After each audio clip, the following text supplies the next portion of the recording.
আচ্ছা মা, তোমার এত পায়ে ব্যথা, আচ্ছা বৌদি কি পারে না তোমার পা দুটো একটু টিপে দিতে? এত কি রাজকার জোর? ওর কথা ছাড়, তুই তো এখন সামনে আছিস, তা আমার পা দুটো একটু টিপে দে। আমি? হ্যাঁ, কেন পারবি না? হ্যাঁ, সে টিপে দেওয়াই যায়, না দেওয়ার কি আছে। তোমার পা টিপতে তো আমার ভালোই আরো।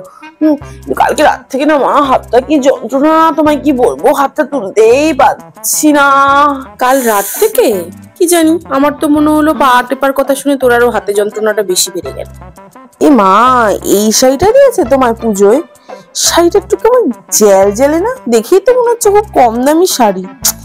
তাও তো দিয়েছে, কিছু কিছু মানুষের হাত থেকে তো সেটুকুও পড়ে না। হ্যাঁ, আমি তো তোমায় কিছুই দিই না, থাকো তুমি তোমার ছেলের শাড়ি নিয়ে। এই যে সারাক্ষণ তো বৌমার ঝোলটানো। হ্যাঁ, আমি থাকতে তোমার কত সুন্দর দুধ চা করে খাওয়াতাম সকালবেলা, হ্যাঁ, আর তোমার বৌমা চিনি ঝাড় লিকার চা করে তোমায় দেয়। একদিন মতো দুধ চা দিতে পারে না, হিসাব করছে। আরো ঝোল টানো বৌমার। তুই হয়তো ভুলে যাচ্ছিস আমার হাই সুগার, ও আমার ভালো চায় তাই জন্য চিনি ছাড়া চা দেয়। হ্যাঁ, আমি তো তোমার খারাপই চাই, আজীবন খারাপ চেয়ে এসছি, এখনো খারাপই চাই। আমি তো মাঝে মাঝে ভুলেই যাই বাড়ির গিন্নি কে, তুমি না তোমার বৌমা। সব যেমন হাতে নিয়ে নাচাচ্ছে। তোর তো অত বোঝার দরকার নেই, বাপের বাড়ি এসছিস, ঘুরবি থাকবি আনন্দ করবি, এটুকুই তো।